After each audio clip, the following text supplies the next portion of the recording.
Yo, what it do, squad? It's your boy Geek Samurai. Welcome back to another episode of Geek Samurai TV. Now, on this episode, I want to talk about The Boys Season 2, Episode 5. Now, I know it dropped early Thursday night, early Friday morning.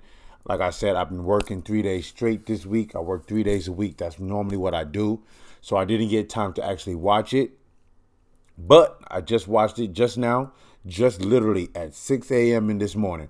I just finished watching it. And man, I am ready to deep dive and talk all about this right now while it's still fresh on the mind.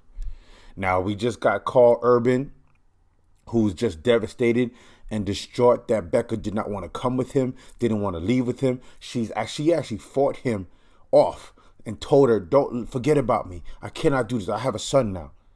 And it was all Billy's fault why she ran away, because Billy, his dumb ass, telling her in the last episode, oh, your son is a freaking soup. He's a soup terrorist. He's a soup bastard. I don't want nothing to do with him. He's not my son. I care about you. You were raped.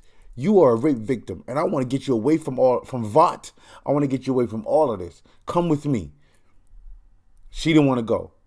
Now, come to find out, we see Billy. He's in this rock bar. It looked like a rave that he's at.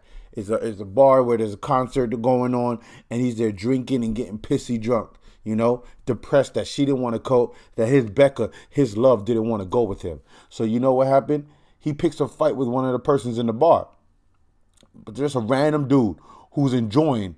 All he wants to do is just enjoy the concert, the rave, whatever you want to call it. And all of a sudden, Billy the Butcher walks up to him, headbutts him in the face. Billy the Butcher fighting. Then here comes these other guys, finally take him down, and Billy the Butcher's putting up his arms, and he's getting his ass beat.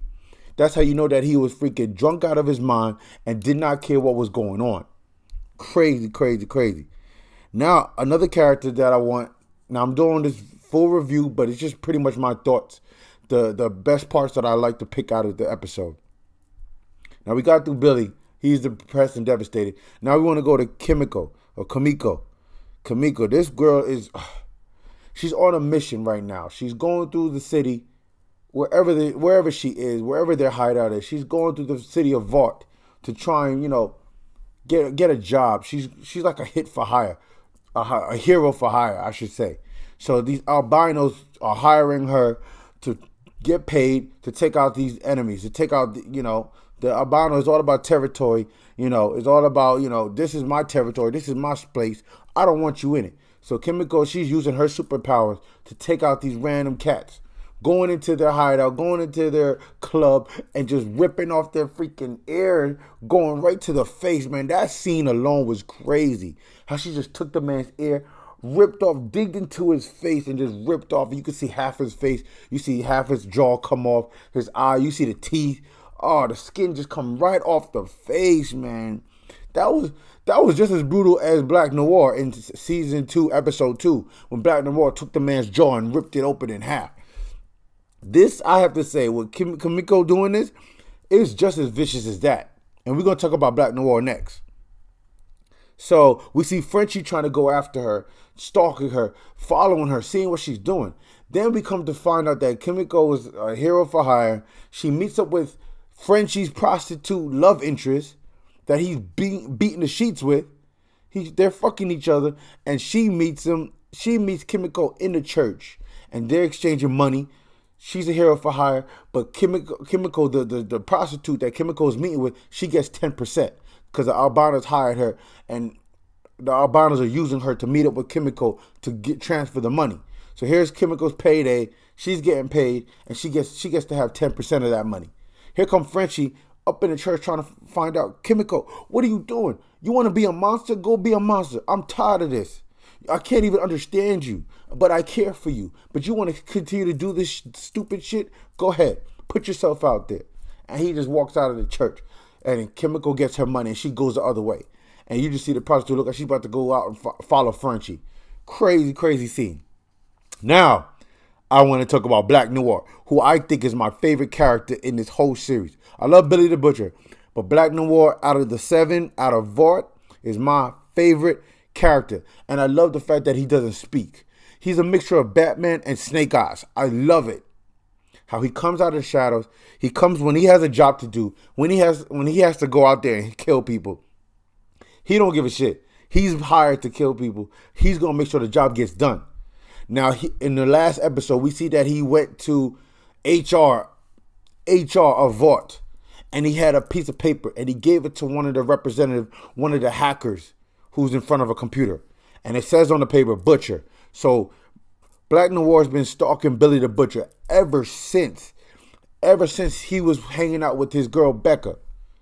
But freaking Black Noir knew where Billy the Butcher was this whole entire time, and he wanted to track him and see where he was gonna end up next, or where he was gonna go next.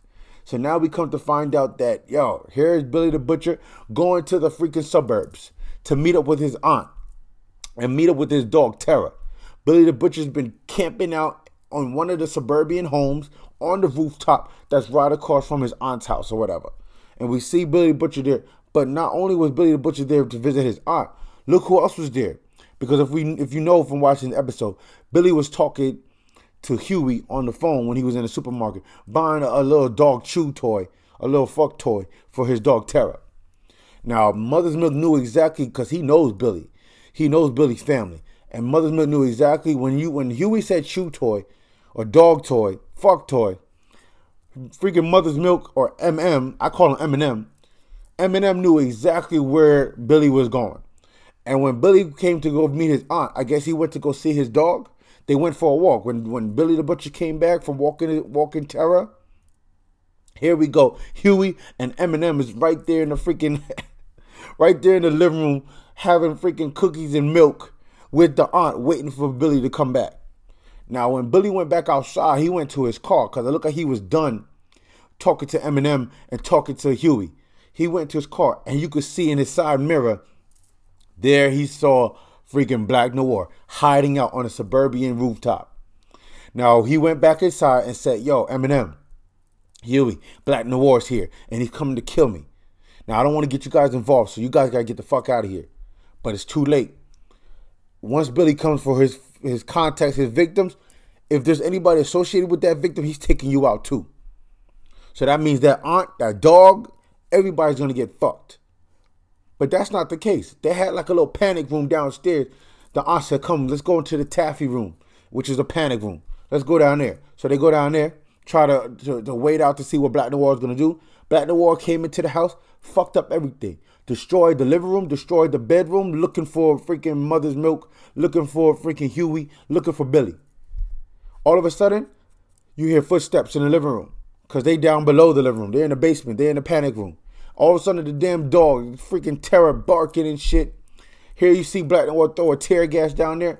Everybody gets gassed. They have to come out of the panic room.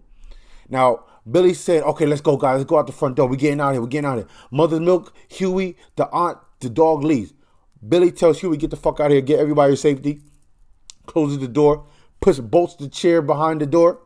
Yo, he calls out Black Noir. Black Noir comes out ready to fuck Billy the Butcher up. But here you see Mother's Milk coming with the gun. Man, Black Noir's like, what the fuck are you doing? Shake. Takes down Mother's Milk. Then here comes Huey with the gun trying to shoot. Yo, Black Noir cannot die. He has the healing factors like Deadpool. What are y'all doing?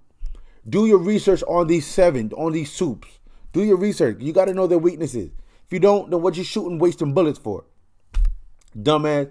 Huey gets knocked down by freaking Black Noir. Then all of a sudden, here comes Billy the Butcher trying to attack him. Shoot, Black Noir says, bang! Just takes his forearm and punches Billy. Billy goes, it look like he got concussed.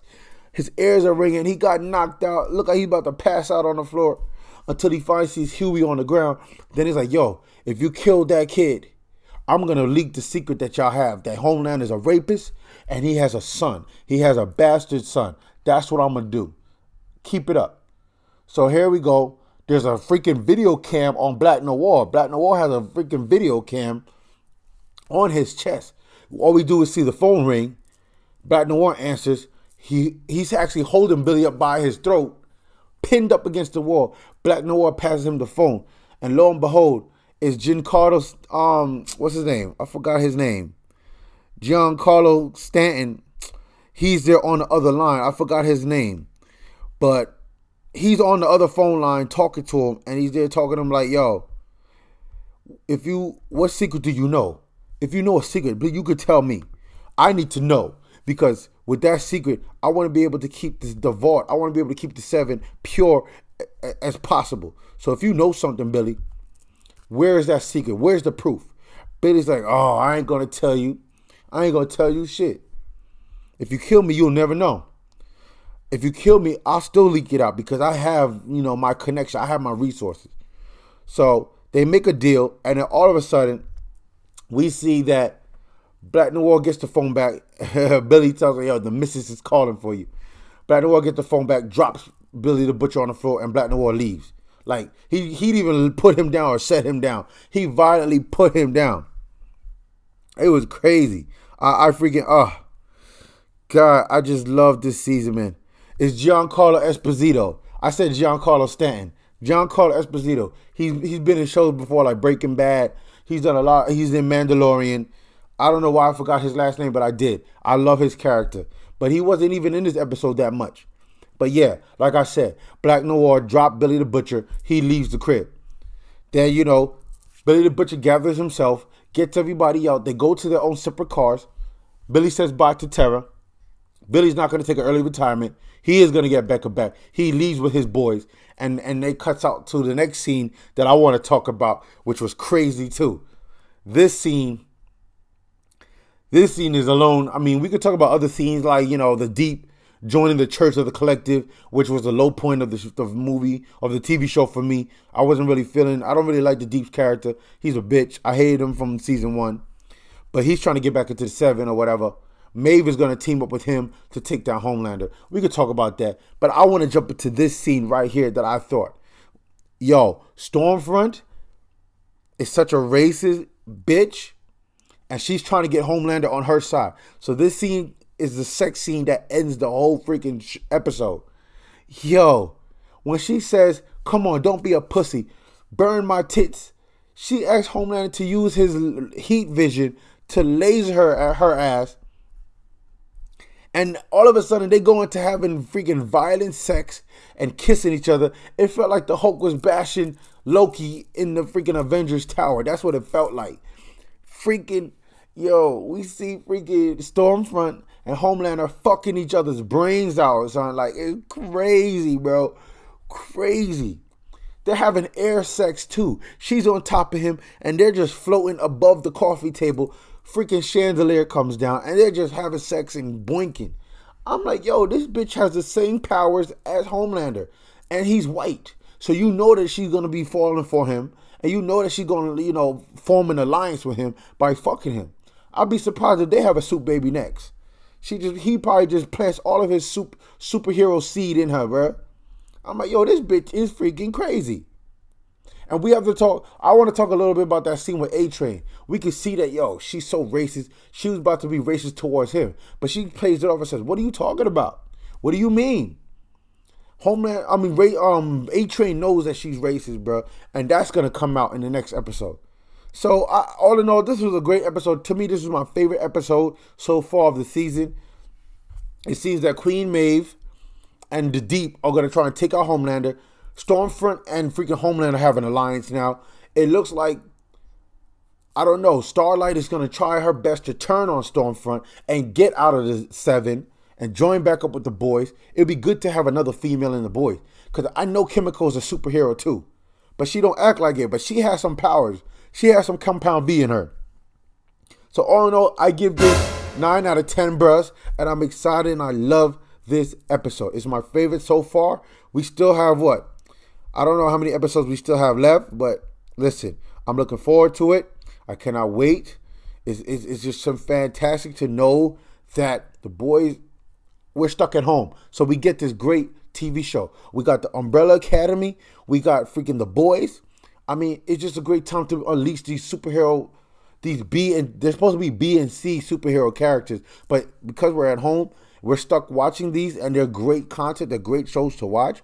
I feel like these B superheroes are like A+ superheroes. I would love to see Homelander take on Superman. I would love to see Black Noir take on Batman. And Queen Maeve take on Wonder Woman. Like, I love it. A-Train taking on the Flash. Like, yo, this is why I'm wearing this, man. I got to support my DC characters too, man. Straight up. I love the Flash. I love Batman. But this episode is 9 out of 10. I love it. It was fantastic. And y'all need to go check it out. If you haven't already, leave your comments down in the comment section below and let me know your thoughts and what you think about this episode. I give it a 9 out of 10. I enjoyed it. It was fantastic. Let me know what y'all think. All right, down below, right here, go follow me at Geek Samurai TV. That's my handle. Go follow me over there. Follow your boy. Show me some support over there on Twitter. Also, like, share, and subscribe to Geek Samurai. And until next time, I'm going to catch y'all in the next video. Peace.